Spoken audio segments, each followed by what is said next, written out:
Yang terhormat Ibu Kepala Sekolah Satu Cicadas dan yang kami hormati rekan guru SDN Cicadas.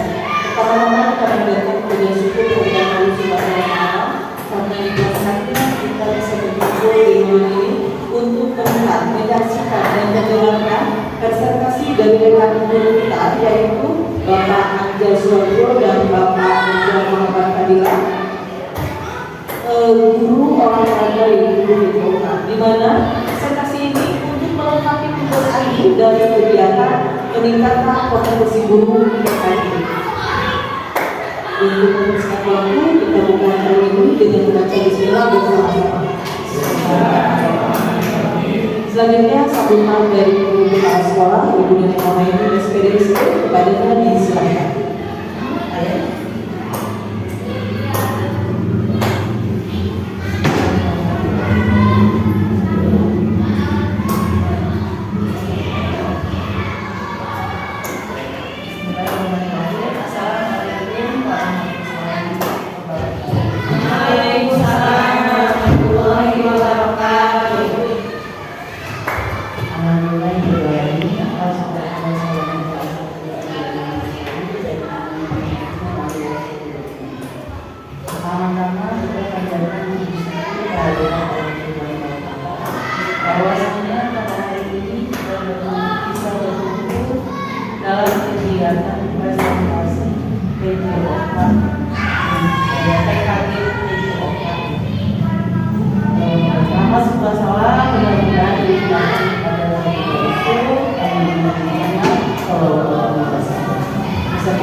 Yang saya hormati Bapak Pendiokan dan ibu-ibu Bapak Ibu yang saya cintai dan saya banggakan. Pada kesempatan ini saya mohon dukungan sebagai kepada ibu Bapak yang menyaksikan atau untuk presentasi Bapak Anja sama Bapak Anja. Mohon dukungannya, simak dan juga kalau misalnya kira-kira ada yang perlu ditanyakan, silakan nanti kita berdiskusi dan jangan sampai ada istilah saling menjalankan atau menjatuhkan, karena ini mungkin nanti akan untuk penilaian kami dan rencananya juga kan selain di PDOK itu kelas juga ada kemungkinan ke depannya itu akan ada, jadi siap-siap saja mungkin nanti ada pemanggilan untuk melakukan PKG di kelas. Jadi sekarang PDOK dan ini tolong disimak dan perhatikan apa yang akan diberikan atau disampaikan oleh guru. Jadi kita simak dulu, kemudian ulangan, cermati, teliti, dan juga nanti kita laksanakan karena dalam pembelajaran itu contoh pelajaran agama ya, kita menerapkan karakter pada anak itu bukan hanya tugas guru agama. Contoh kemarin saya dapat laporannya dari anak-anak dan dia sadar anak-anak sering kehilangan uang di kelas 4 ya kemarin. Jadi tolong kepada ibu bapak guru lebih cermat, lebih teliti lagi memperhatikan anak-anak di kelas. Kalau yang membawa uang kasihan kan anak-anak, apalagi kalau misalnya jauh rumahnya kemudian punya uang enggak. Kemarin ibu bilang uangnya gitu. Jadi tolong terapkan karakter di kelas, bagaimana hukumnya, bagaimana sanksinya, misalnya kalau ada bertahap atau ada anak yang suka mencuri. Ya, jadi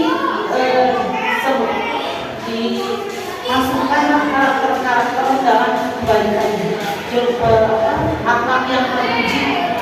Jadi sebagai pendidikan kalau ini sikapi, jangan sampai nanti kedengaran oleh luar ada kalau sudah mencuat keluar kita yang akan jadi tolong sikapi, cermati, tolongan juga kelas kalau ada sesuatu dibicarakan bersama-sama ya. Jadi tujuannya untuk mencermati dan menelaah kelas masing-masing.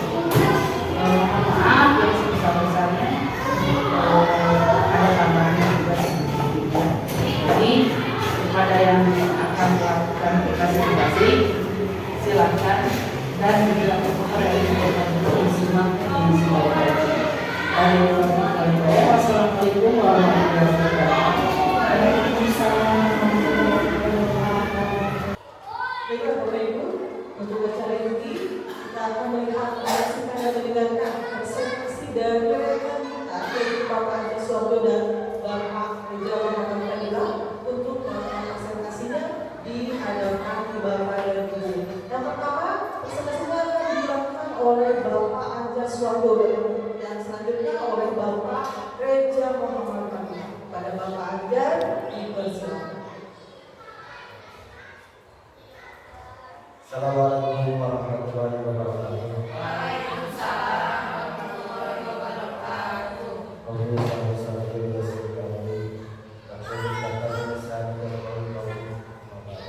Ibu kepala sekolah yang terhormat, rekan-rekan guru yang saya hormati. Terima kasih atas waktunya bersedia untuk melihat pemaparan kami. Ini merupakan program akhir dari PKB kami selama 3 bulan dari bulan September, Oktober, dan ini ada tugas akhir yaitu RTL rencana tindak lanjut. Kami mengambil tema bugar dan gembira sport edukasi model pertandingan bola voli mini modifikasi menjadi voli bola. Sebelum ke latar belakang, saya coba dulu menjelaskan tentang SEM.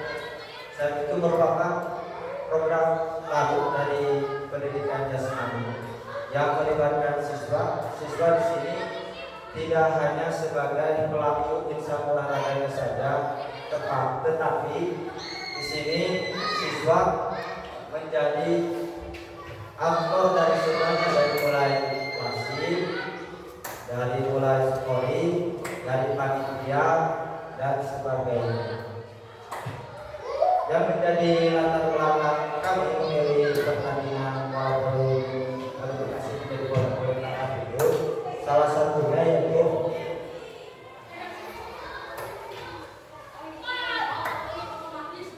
ingin lebih menekankan kepada siswa supaya siswa lebih ingin tahu terhadap permainan bola voli setelah dimodifikasi. Karena untuk peraturan sesungguhnya tidak boleh ditangkap. Tujuan dari permainan voli itu sebenarnya yaitu memantulkan bola yang penting tidak menyentuh tanah dengan 3 kali sentuhan. Anda lihat dari lapangan yang kita miliki di sini, karena ukurannya tidak terlalu besar, tidak mencakup untuk ukuran lapangan mini saja tidak. Karena ukuran untuk lapangan bola voli mini sendiri yaitu 8 kali 8. Kemudian di lapangan di sini 8 juga kurang lebih sempit lah. Jadi takutnya menjadi kendala ketika bermain voli yang sesungguhnya, takutnya keluar kaca fokus ke mana saja, jadi bolanya tidak terjatuh. Maka dari sini saya modifikasi dengan faedah berdiskusi untuk rencana tindak lanjut ini yaitu dengan voli tangkap. Tetapi untuk permainannya tetap 4 berat, 3 kali sentuhan, 2 kali sentuhan, 1 kali sentuhan tangkap juga tidak apa-apa. Yang penting tidak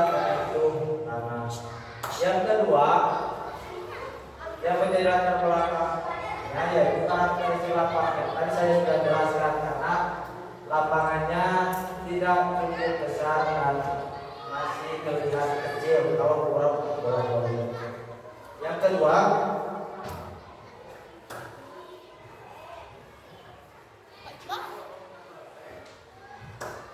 yang menjadi tujuannya di sini yaitu untuk menemukan, yang pertama untuk menemukan rasa hormat menghormati terhadap teman.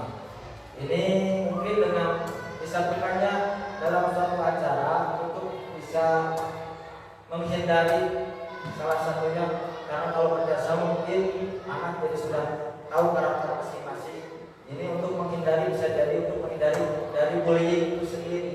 Kalau anak sudah terbiasa bergaul, tidak saling mengejek antara kelas, terutama ini pertandingannya antar kelas. Takutnya kalau tidak disatukan dalam satu acara, mungkin ketika selesai pertandingan suka ada ejek, saling mengejek. Namanya juga anak, ketika pertandingan pasti ada pengen menang, pasti ada. Itu lumrah.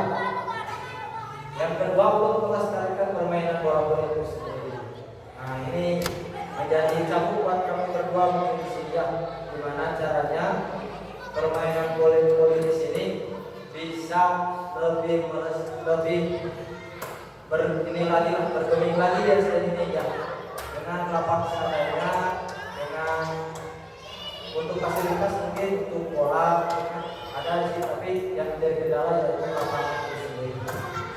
Yang ketiga, ini membuat gerak aktivitas fisik untuk meningkatkan kebugaran. Ini yang harus digarisbawahi. Kalau untuk kebugaran itu bukan hanya latihan fisik, lari, push up, dan sebagainya, tapi dengan permainan juga bisa melatih aktivitas fisik itu sendiri. Karena tujuan dari kebugaran di sekolah dasar itu bukan untuk prestasi. Ya. Tujuan dari kebugaran di sini yaitu gimana caranya anak bisa bergerak bugar, itu bukan untuk mencapai tujuan dari pendidikan jasmani itu sendiri untuk di sekolah dasar. Beda lagi dengan olahraga prestasi, beda lagi tuntutannya itu mungkin prestasi juara, tapi untuk di sekolah dasar dianjurkan tidak boleh ada iming-iming juara, karena ditakutkan ketika usia puncak anak tersebut sudah merasa jenuh, karena dari kecil anak itu sudah dituntut juara. Nah, ini juga yang harus jadi cambuk buat kita semua, bahwa terutama kepada orang tua, ketika anak sudah menjadi atlet atau berada di dojo-dojo atau di klub-klub yang notabene kalau masuk klub berarti usia SD itu harus juara, karena mungkin ada tuntutan untuk menaikkan rating klub itu sendiri. Tapi ketika masuk ke sekolah dasar seharusnya tidak ada tuntutan untuk juara, tapi hanya sekedar membugarkan badan saja. Terus yang seterusnya, membiasakan kerja sekolektif atau rekan sejawat untuk memecahkan masalah. Jadi saya akan jelaskan bahwa intinya ketika anak sudah menempuh bisa bermusyawarah, meningkatkan lagi kepada dia sendiri dan untuk mencegah salah satunya yaitu dari bullying itu sendiri. Yang seterusnya yaitu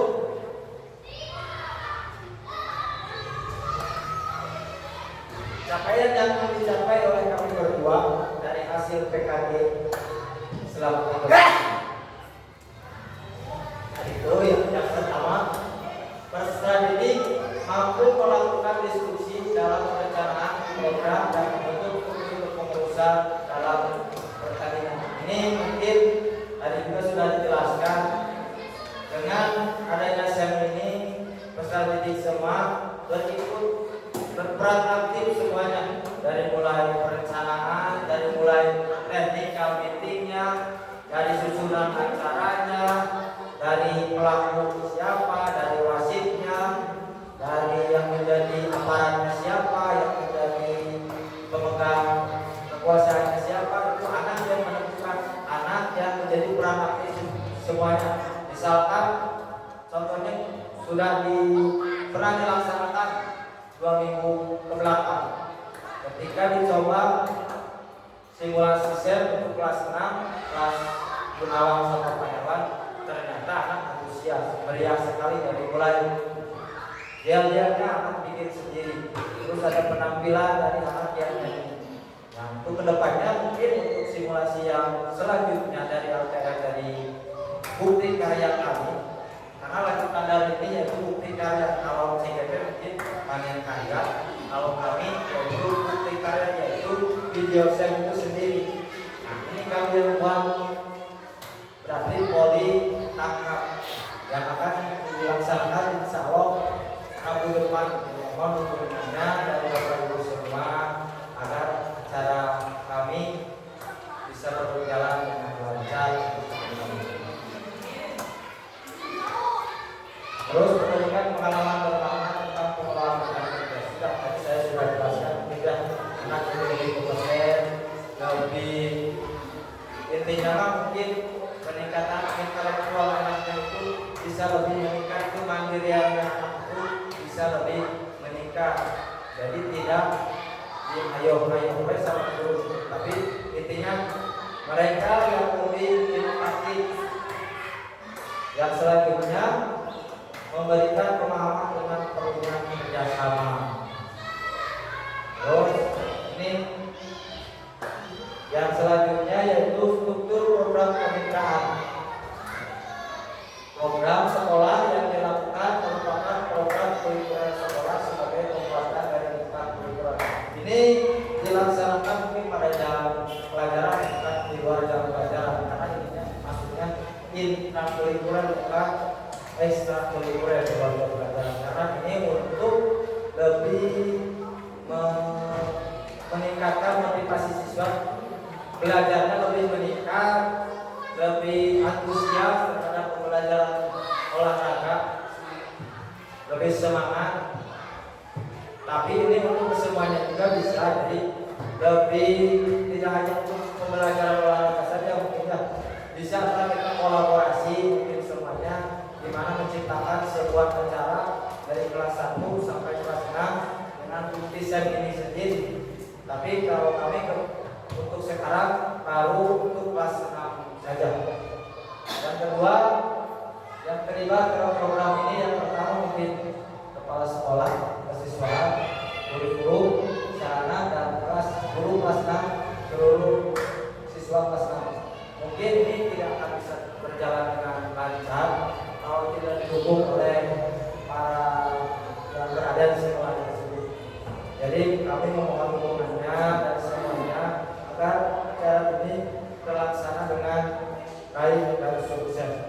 Yang terakhir, komunitas belajar yang menjadi fasilitator kami karena harus sudah ngobrol yang diketuai oleh Bapak sebagai guru. Terima kasih banyak kepada Bapak guru yang ini yang sudah membuat kompol ini sendiri. Jadi kami tidak perlu membuat kompol lagi karena Cicada sudah ada kompol Cicada juara kalau tidak salah namanya.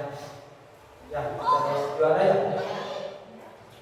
Mungkin pemaparan dari saya mengenai sedikit tentang SEM bisa dilanjutkan oleh Bapak Reza Muhammad Fadila.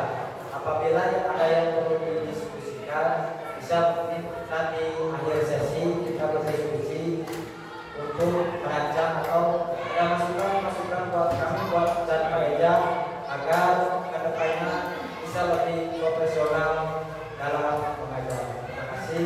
Assalamualaikum warahmatullahi wabarakatuh. Terima kasih Bapak untuk video RTL-nya. Selanjutnya untuk tanya jawab kayaknya di akhir ya Bapak Ibu yang akan dilanjutkan sama-sama oleh Bapak Reza Muhammad Fadila. Bapak Reza silakan untuk baju depan.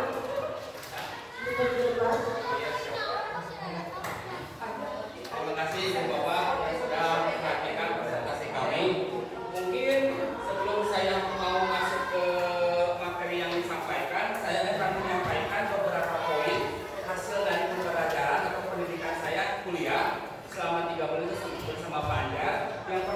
poin yang pertama adalah kita harus bisa mengaplikasikan pembelajaran diferensiasi.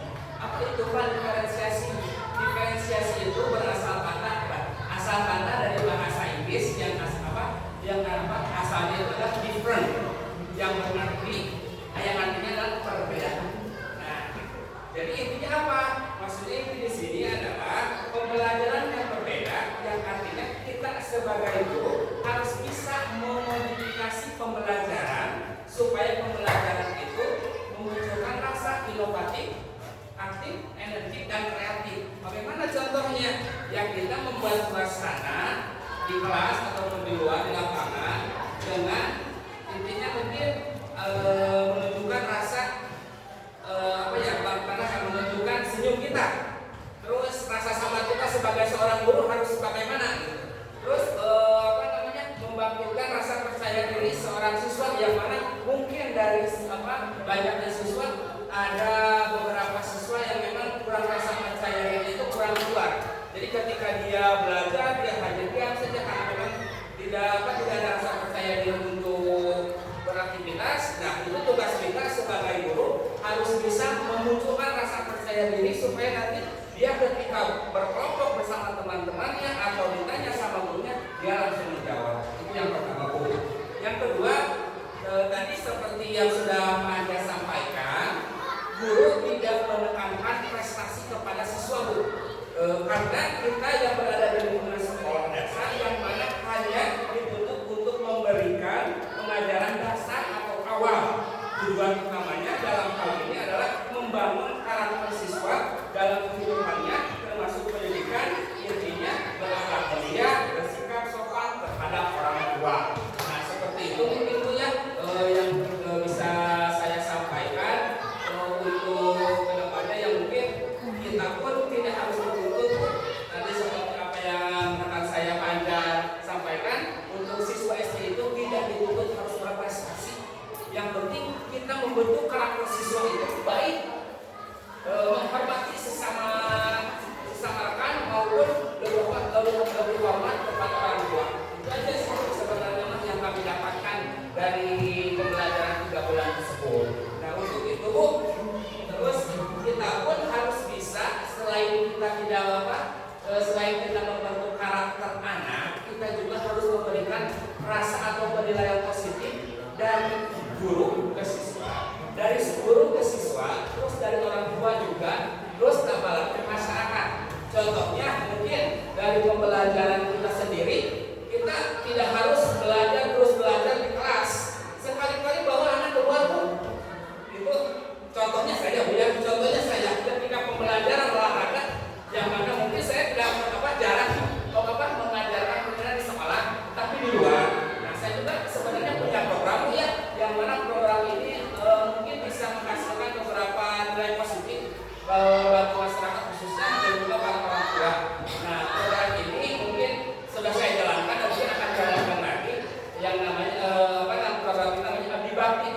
Jadi kita sambil mengajar, sambil mendidik anak, sambil membawa anak olahraga, di samping itu kita pun mengabdi kepada masyarakat. Apa contohnya? Jadi anak dikelompokkan, perempuan dan laki-laki membawa kantong plastik besar untuk memungut sampah di area sekolah.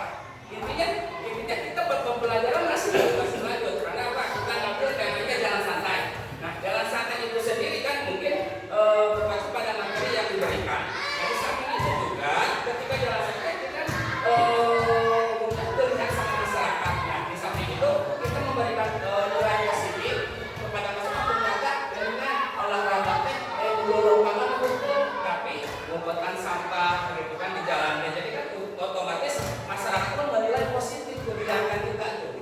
Jadi tunjukkan juga kepada masyarakat di lingkungan sekolah kita bahwa memang kita itu benar-benar mengajarkan anak itu sesuai dengan karakternya. Jadi tidak hanya dituntut prestasi saja, cukup begini Bu. Nah, itu poin yang kedua yang saya sampaikan dari apa yang saya dapatkan dari selama PKB PJOK. Mungkin lanjut aja ke materi yang disampaikan ya. Nah, ini untuk untuk kegiatan yang mungkin akan saya laksanakan bersama Pak Anja, mungkin dari poin-poin selanjutnya yaitu adalah kapasitas fasilitas yang dimiliki sekolah. Yang pertama aset manusia. Apa saja aset manusia? Yaitu yang berada di area lingkungan sekolah seperti kepala sekolah, guru, pejabat dan sebagainya. Termasuk masyarakat dan perangkat lainnya. Yang poin kedua adalah aset fisik. Aset fisik itu barang itu barang yang macam gedung sekolah, itu harus ada itu gedung. Alamat juga, gitu kan? Karena memang kita ini SMCCRS itu satu dari dua sekolah yang memang memiliki lapangan kecil. Dari 10 ya, dari 10 SD kita hanya satu dari dua yang memiliki lapangan kecil. Yang pertama yang paling kecil itu lapangan SD Cicadas. Yang kedua SD Situ Gede. Nah, selain setelah itu mereka mempunyai lapangan yang luas. Jadi yang mungkin untuk untuk pembelajaran kami khususnya PJOK yang mana memang fasilitas tersebut tidak mencukupi, ya udah kita pun daripada kita bandar dalam menyampaikan materi kita pun mencari lapangan yang lain. Maka itu memang diperbolehkan. Dan selanjutnya yang selanjutnya adalah aset finansial. Finansial itu sekolah pasti ada bos gitu. Tidak akan berjalan satu sekolah, satu perusahaan kalau tidak ada keuangan itu mungkin ya punya itu. Kalau disebut di kita mungkin bos biaya operasional sekolah. Lalu selanjutnya adalah aset sosial. Aset sosial ini adalah hubungan masyarakat atau orang tua murid beserta guru dan siswanya. Jadi kita pun yang berada di lingkungan sekolah ini harus bersosialisasi sebanyak mungkin sesering mungkin dengan masyarakat, dengan perangkat bangsa seperti RW dan mungkin contohnya saja kalau kita memang harus membutuhkan suatu area gitu ya, mungkin kita juga akan berbincang-bincang atau berdiskusi dulu dengan masyarakat tersebut. Lalu kita banyak untuk poin yang keenam ya, yang kita ini di rencana evaluasi. Proses perencanaan adalah membuat format observasi, diskusi dan diseminasi. Nah, ini program ini yang akan kami buat ini sebenarnya memang ini bagus buat anak-anak dan siswa juga. Karena apa? Mereka kita balik lagi ke karakter tadi ya. Balik lagi ke karakter tadi. Mungkin mereka tidak akan selamanya di sekolah SD, tapi mungkin mereka akan masuk ke sekolah SMP yang dimana sekolah SMP di sekolah SMP tersebut akan ada banyak program-program yang mungkin akan dilaksanakan juga oleh siswa, diketuai oleh siswa, dipanitiaan oleh siswa. Nah, kita pun dengan mengagendakan acara ini, kita melatih mereka karakter mereka gitu, supaya nanti ketika mereka memasuki sekolah SMP, mereka sudah paham lah gitu. Oh, ini kan pernah diajarkan di SD program itu, jadi mungkin mereka sudah punya dasar-dasarnya gitu. Terus yang kedua adalah proses pelaksanaan membuat rubrik umpan balik untuk seluruh peserta yang terlibat. Nah, ini mungkin perlu sangat-sangat perlu sekali membuat rubrik dan umpan balik bagaimana mengungkapkan perasaan mereka. Ditanya sama kita bagaimana perasaan kalian setelah membuat program ini gitu kan. Nah, mungkin saya yakin kalau untuk umpan balik dari mereka itu sangat bagus karena memang ini membuat mereka belajar aktif, membuat memecahkan sebuah masalah ataupun agenda. Yang ketiga adalah metode yang digunakan adalah observasi, diskusi, wawancara, umpan balik dan refleksi. Nah, itu Bu mungkin yang bisa saya sampaikan di poin ke-6 gitu ya. Lanjut aja. Kemungkinan tantangan. Nah, di sini juga kita harus bisa memprediksi tantangan apa saja yang akan dijalani atau dilakukan oleh siswa. Yang pertama adalah tantangan waktu. Waktu kan hari Rabu itu kebetulan saya mengajar juga, ada jam pelajaran, panjang juga mengajar. Jadi mungkin untuk tantangan waktunya adalah bentrok gitu, berbentokkan satu jam pelajaran aja. Jadi insya Allah nanti saya akan bisikan dulu ke kelas saya, nanti lalu saya pun sama pengajar akan melaksanakan acara tersebut. Terus dua, antusias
dari Bapak Ibu. Aplaus buat Pak Anja dan hasil dari PKG ya, Pak Anja, Pak Reda. Nah, selanjutnya yaitu sesi tanya jawab. Apabila ada Bapak Ibu yang penasaran ataupun ingin lebih dalam lagi mengetahui tentang hasil dari PKG-nya Pak Anja sama Pak Reda, dipersilahkan. Oke, dari Bu Reni. Ya, assalamualaikum warahmatullahi wabarakatuh. Terima kasih atas pemaparannya Bapak Ida dan Pak Anja. Alhamdulillah bagus sekali ya untuk itu. Semoga program-programnya bisa terrealisasikan dan kita bisa berkolaborasi antara guru kelas dengan guru dan pelajaran ya. Semoga semuanya bisa berjalan dengan baik. Oke, mohon izin saya mau bertanya nih ya. Jadi kalau dari secara materi keseluruhan alhamdulillah sudah sampaikan dengan baik. Namun saya mau bertanya, apa yang Bapak rasakan setelah mengikuti destinasi pembelajaran PJOK selama ini Bapak rasakan? Ya, betul. Terima kasih. Pak Anja, silakan jawab. Sama saya. Terima kasih atas pertanyaan dari Pak Edi. Mungkin ya, saya dulu ya. Yang saya rasakan ketika melaksanakan PKG ini banyak perubahan dalam diri saya pribadi mungkin ya. Dari pertama mungkin ketika tampil di sini, tampil di depan agak kepedean karena sering ketika di sana ketika loading sering mengadakan presentasi kayak gini dibuat kelompok, kami tampil sendiri untuk kelompok, ada yang menjadi moderator, ada yang menjadi apa, jadi lambat laun ya agak bisa tidak terlalu grogi ya. Yang kedua mungkin dari saya sendiri mungkin perubahan mindset diri pribadi bahwa semua orang juga bisa, kenapa saya tidak bisa, semua orang juga bisa berubah, kenapa saya tidak bisa berubah. Jadi itu mungkin tanggapan dari saya. Terima kasih pertanyaannya, mungkin dari tambahan dari meja silakan. Assalamualaikum Bu Reni, terima kasih atas pertanyaannya ya. Apa yang saya rasakan Bu ya ketika saya sudah melaksanakan PKG PJOK? Senang Bu, aslinya. Kenapa? Senang-senang. Tidak ada rasa terpaksaan. Awalnya memang diragu-ragu saya ini program apa sih gitu. Nah akhirnya saya baca di suku aja Pak Anja, iya ya program PKG ikutan mah, ikutan lah gitu kan. Nah dari sana saya bermodalkan tidak tahu lah rumah oke kira-kira itu sebulan 2 bulan, ternyata 3 bulan Bu. Jumlah gitu kan siang malam gitu kan. Terus ada pernah pertemuan juga 7 hari dari 15 peserta dari beberapa sekolah gitu ya. Alhamdulillah dari selama itu saya merasakan dan pertama untuk menambah wawasan, terus membuat karakter saya sebagai tenaga pendidik merubah juga dalam segi pengajaran Bu. Nah di sana saya ditekankan untuk menjadi seorang tenaga pendidik yang ceria, terus membuat situasi dan kondisi yang asik juga buat anak, karena anak itu identik dengan kesenangan. Jadi intinya kita itu harus membuat suasana dan situasi dan kondisi menyenangkan. Itu yang pertama. Yang kedua menerapkan strategi pembelajaran. Nah, saya jujur itu aku ya, udah kalau saya mengajar saya tidak pernah membaca doa dulu. Itu langsung aja gas gitu. Tapi alhamdulillah setelah mendapatkan pelajaran PKG ini mendoa dulu, tarik nafas dulu baik-baik gitu ya. Jadi santai dulu gitu. Nah, terus diskusi dulu bersama siswa. Pelajaran apa nih yang kalian inginkan? Tetap memang walaupun kita sudah punya materi sendiri, tetap aja kita alihkan dulu ke siswa mau apa yang mau diinginkan siswa gitu. Tetap ya udah kita balik lagi ke metode tadi memodifikasi pembelajaran, tapi tidak jauh dari materi itu. Yang penting materi terjalankan itu. Yang pertama silaturahmi Bu, alhamdulillah dengan adanya PKB kita dari beberapa sekolah saling kenal satu sama lain, antar sekolah juga gitu kan, kerjasama. Tidak ada alhamdulillah merasa dari perkumpulan ini itu tidak ada orang yang memang arogan atau merasa kita pelaku, semuanya sama Bu. Jadi saling bantu dulu yang mungkin saya rasakan pengalaman dan wawasannya itu. Terima kasih Bu Reni untuk pertanyaan. Silakan.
Terima kasih Gunawan satu pertanyaannya top banget. Jadi gini maksudnya, maksud juara di sini itu untuk saya sendiri di sini bukan untuk juara top di sini. Di sini sifatnya hanya pembelajaran ketika anak melaksanakan pertandingan, melaksanakan sebagai kepanitiaan. Jadi kalau tidak ujung-ujungnya misalkan reward di sini bukan untuk mereka untuk juara, bukan sebenarnya untuk saya sendiri, tapi untuk bersifatnya pembelajaran bahwa kita itu tujuannya harus berjuang untuk mencapai sesuatu. Konteks juara di sini mungkin beda lagi. Konteks juara misalkan untuk kedua SN, karena tuntutan dari pimpinan biasanya ketika anak masuk kedua SN atau kejuaraan lain atau dari klub, kalau tidak juara mungkin misalkan nama sekolah yang juara. Kalau tidak ada yang mewakili dari sini, mungkin dari Lebur situ nama kecamatan yang kurang. Itu mungkin dari tujuan juara seutuhnya yang ditanyakan. Tapi untuk saya sendiri karena ini pembelajaran, jadi untuk mengajarkan siswa untuk mencapai tujuan itu sendiri, yaitu mungkin harus ada, tapi tidak untuk dikasih dewa di sini, hanya sebagai contoh saja di sini bahwa kejuaraan dalam kejuaraan itu ada sebuah pertandingan pasti ada satu, kedua, ketiga. Nah, dari saya siapa aja mana? Terima kasih Pak Anja atas jawabannya. Ikut ya jawabannya.